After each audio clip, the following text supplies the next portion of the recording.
What's up, people? I am back for another video. Today, we are reviewing the first Beetlejuice movie. Figured since Beetlejuice 2 is coming out next weekend, wanted to do it Friday, but I figured at least do it this weekend. So we're going to do this one today. I don't know if I'm going to do a video later. I'm more than likely this probably will be the only video today.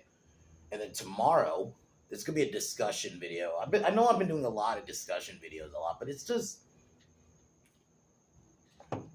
they're fun, and I also do this, like, don't get me wrong, I like doing reviews, but it is sometimes just fun to talk about stuff, but I do want to talk about, review-wise anyway, the plan is I'm thinking Tuesday, since now we're in September, and I think Batman Day is, like, usually the middle of the month, this month, I figured, why not I've been wanting to kind of do these movies for a while. So I'm going to do pretty much all the Batman, pretty much the ones that mattered. Like, I don't think I'm going to do the Adam West one. Hot take, I respect him as Batman, and I understand, like, for the time it was fine. To me, that's not Batman. Sorry. I just prefer dark Batman. To me, that's Batman to me. Just being real. So, I do love Adam West's Batman, though, and no disrespect. I look at it more of a show anyway. I know there was a movie, but it was a show anyway. So we're going to mainly start with, like, Batman 89, do Batman Returns. Wanted to save Batman Returns for Christmas time, but fuck it. Since we're doing the Batman movies, I feel like I was even contemplating maybe not doing Returns and then just jump. It would be a weird jump. So we're just going to do them all. So Batman Returns, through even Forever and Batman and Robin, I'm going to review. The Nolan trilogy, so this will bleed a little bit into, like, October. And if you're gonna be honest, Batman is a perfect kind of October review, and we'll still be doing some horror stuff once we get to October. But yeah, so we'll be doing those. I know I've done Batman v Superman before, but I think I might just do a re-review since it's been so long anyway.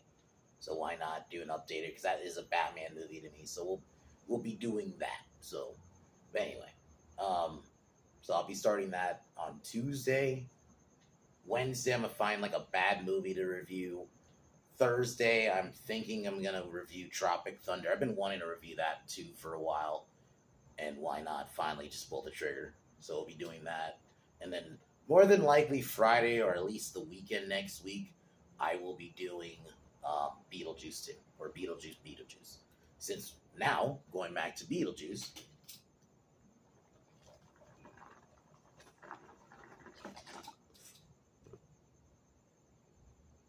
Friday was, like, the first time in, if I'm being honest, probably double-digit years since I've seen this movie. Because I like Beetlejuice. It's just, this was never the Tim Burton film I rewatched like that, even as a kid. I've seen it as a kid. I mean, I've seen it a couple of times, but that last time was, like, years ago, like, double-digit years. I don't, like, just go back and rewatch it. I mean, I think it's great, but... rewatching, I think it's a great film. Barbara and Adam, played by Gina Davis, who, I will be real with you, I don't normally like her in movies. There's only a couple of movies I've really liked her in. One of them being Long Kiss Goodnight, which I've reviewed long-ass time ago. And then this. I think she's really good in this film. Her, and as much as Alec Baldwin's a dipshit in real life, he's a fucking piece of shit, actually. I'm not even putting it lightly, just saying dipshit. I actually think he's good in this. They have really good chemistry. It's more about the aesthetic. The story's kind of simple. These people want to because they're ghosts, basically. They want to get rid of these, basically the house is sold, and get rid of these people who bought the house. And that's when they bring in Beetlejuice as a character, and then this is Lydia, great character. It's just a simple film. It's more about the aesthetic, which a lot of Tim Burton films, a lot of the time, is more about aesthetic. To an extent, not all of them. Like, I think Batman 89 is like, Nightmare Before Christmas have a really good story. I think the story here is more simple. It's more about, like, what Beetlejuice, wreaking havoc. So, So it's a great film. I just like the aesthetic. I love the performance of Michael Keaton as Beetlejuice is great, and I love like just like when they put him in this little like because someone makes like a made a model of the city and they put him in there like as like a little prison. Um, so basically, yeah. So Barbara and uh, Charles, Barbara and Adam hire Beetlejuice to try to scare people away, but it goes a little far, right? And you know,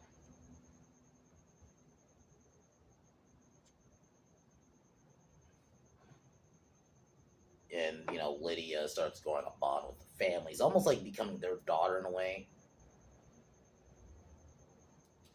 So it's a great, fun little movie. I definitely recommend it. It's been some years, but seeing it again, and the music's great. Even when they're in like that sand storm out desert like landscape where you see these giant sandworms, which looked really good. It actually looks really good. Even like I watched it on Max, so it's like obviously really upscaled, and it still looks really good. Obviously you can tell it's stop motion, but it looks really good for stop motion. Like it still holds up.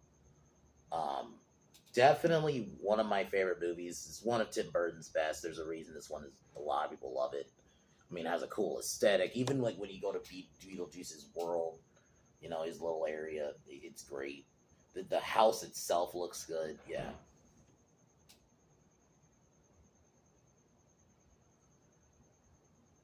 So, but yeah, movies definitely a 9 out of 10. I love it. We'll see how the second one is. I'm cautiously optimistic. I've enjoyed the trailers. No, I think Gina Davis and obviously Alec Baldwin are not going to be in the movie. Alec Baldwin, especially for obvious reasons. But I think both of them are. Neither of them are in it. So that'll be interesting. We'll see how this film goes. It will probably be more Michael Keaton centric than, which that actually could be a really good thing. So I'm definitely interested in that. So I'm hoping it's good. I'm hoping it is because last month has been just a month of just all shit movies. So I need something good. But anyways, like I mentioned, tomorrow I'll be doing a discussing what like SmackDown. Just SmackDown needs to get better. It's just been honestly since this like really that segment with Drew attacking Punk. Really, SmackDown's just been mid, man. Like even I thought Roman coming back at SummerSlam, it was just nah. They didn't have Roman say anything. The bloodline stuff starting to get repetitive. That's why I think we need. I hate to say, it, and I'll go more into it tomorrow. We do need The Rock. I think The Rock needs to come back and be like. They need to show that he's the real. I've been saying for a while that he's the actual new head of the table, the new tribal chief. So just we need to get to that point because SmackDown right now is just stuck in limbo. I think right now it's not terrible. I'll say that SmackDown's way better than watching AEW, but it's still SmackDown's been mid. Just compared to Raw, which Raw this last honestly year, but definitely within just the last summer, last couple of months specifically, Raw has just been I would say since July. July is really where I feel like Raw was really getting it. Raw was already good earlier this year, but Raw was going on a different level. Like in July, June, July, definitely by July. Like once Rhea came back, and we were starting that build to SummerSlam, and then definitely post SummerSlam, it has just been Raw has just been consistently good. So you just get to SmackDown. It's not terrible. It's just kind of mid. So I don't want to go on too long about this. I will talk about that tomorrow. But it'll probably be during the day since tomorrow's Labor Day. So might just do it during the day. But yeah. But other than that, guys, let's get into Beetlejuice.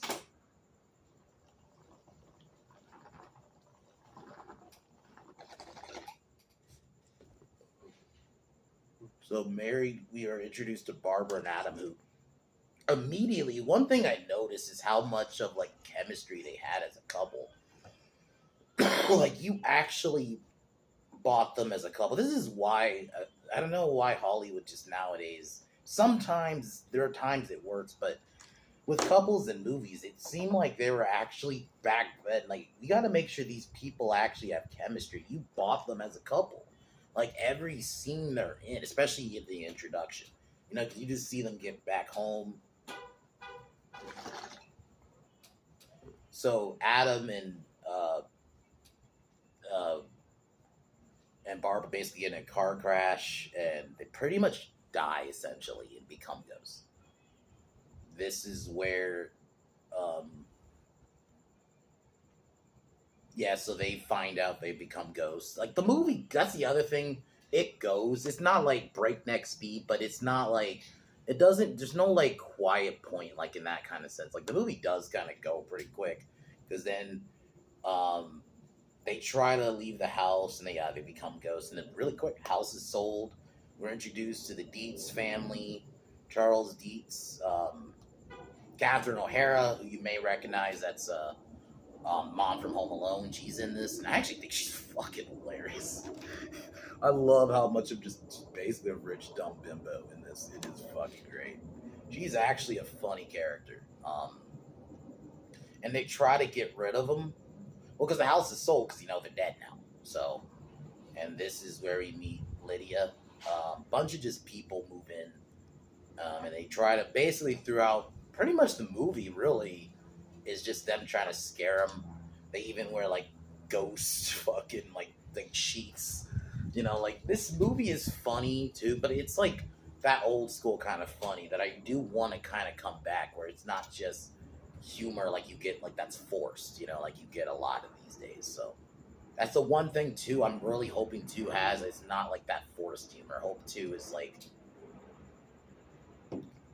hopefully it has like more like kind of humor like in this one because it works. And then like Lydia starts seeing them and she realizes she can see them.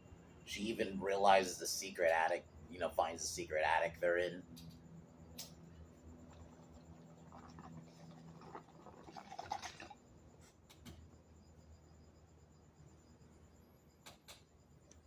Um, so basically, I think she sees them because she essentially, I think they like it says here like paranormal intuition. Basically, I think she sees ghosts because she believes in them. I think, and this is where. So basically, this is where Beetlejuice is introduced because you see him in a commercial. Man, one of Michael Keaton's best roles. This I could see an argument for his best role. For me, it might be Batman, and I'll admit it's a bias because obviously up until Ben Affleck, Keaton was always kind of my favorite Bat. It was tied between Bale and Keaton a little bit, but I always thought Keaton had a little bit of that edge just because I liked Keaton. He really did pull off being Batman, and obviously until Ben Affleck came in. And maybe that'll be a video too at some point. Rank my favorite Batman. Um, that'll be a video at some point. But Keaton was really good in this. I could see an argument for this being his best movie. The way he was able to play the character, he was funny. I hope that's the other. I'm hoping, and I think Michael Keaton, he's a good actor. I hope they do not try to make Beetlejuice too much, and because sometimes with sequels they overdo it with certain characters, like a character that like a lot of people like, let's say in a previous movie, but they amp it up and it just gets annoying. Sometimes that fucking happens, and I don't want that to happen here with Beetlejuice. So I hope they don't overdo it with him in Beetlejuice. I hope in this he is just like because he's over the top, but he's still funny. But it's still like he's still a character. You could see his quirks. Obviously, when the Maitlands first meet him, they're offended by him, but they try to stop. They don't want to hire him, but he ends up um, wreaking havoc. And there's a scene where he scares Lydia like a little bit too hard, and Lydia like runs away, kind of gets mad at Adam and uh, Barbara. Um, but basically, now going into like the Maxie and the rest of the family kind of start realizing I do love though in this how people are just kind of quick to say, okay, ghosts are real. They don't. There's no like, oh no, okay, no, we don't believe. They start believing pretty quickly. Um, and they start beginning to decay. Lydia, because they start summoning them. So Lydia summons Beetlejuice, and basically he says he'll only help her if she marries him. And then so there, he ends up scaring him and freeing them.